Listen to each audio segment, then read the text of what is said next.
Operation सिंदूरच्या यशानंतर संपूर्ण महाराष्ट्रभर तिरंगा रॅलीचं आयोजन केलं जातंय। याच पार्श्वभूमीवर आपण पाहू शकतो की आज करमाळा शहरामध्ये देखील या तिरंगा रॅलीचं आयोजन जे आहे ते करण्यात आलेलं आहे।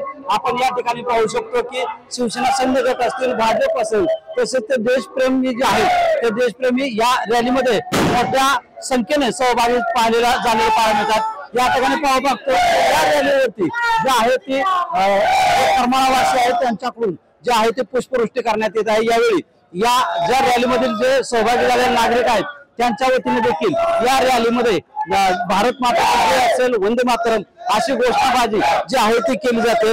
यापुढे संपूर्ण करमाळा शहरामधून ही रॅली जी आहे ती काढण्यात आलेले चित्र जे आहे ते आपल्याला पाहायला मिळतंय। मिलिटरीमन आणि पक्षाचा राजकारणाचा विचार न करता एक भारतीय म्हणून इथे जमलेल्या सर्वांचंच मी मनपूर्वक आभार व्यक्त करते। आणि करमाळा तर नेहमीच देशप्रेमामध्ये मागे राहिलेले नाहीयेत। धर्माच्या पलीकडे जाऊन, जातीच्या पलीकडे जाऊन, कुठल्याही इतर गोष्टीच्या पलीकडे जाऊन देशप्रेम दाखवणाऱ्या करमाळाकरांनी आज ही जी एकी दाखवली आहे।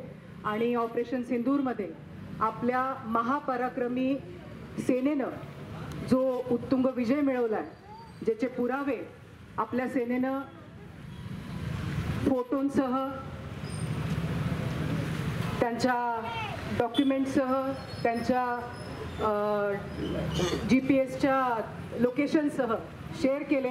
खरं म्हणजे याच्यामध्ये ज्या वेळेला 1-2-5% लोक शंका घेतात त्यावेळेला जे सैन्य स्वतःच्या अस्तित्वाचा, कुटुंबाचा विचार न करता आपल्या सीमेवरती भारताची अस्मिता जिवंत ठेवण्यासाठी लढलं, त्यांच्या मनामध्ये शंकेची पाल चुकचुकते की आम्ही ज्यांच्यासाठी लढतोय ते लढणं बरोबर आहे का।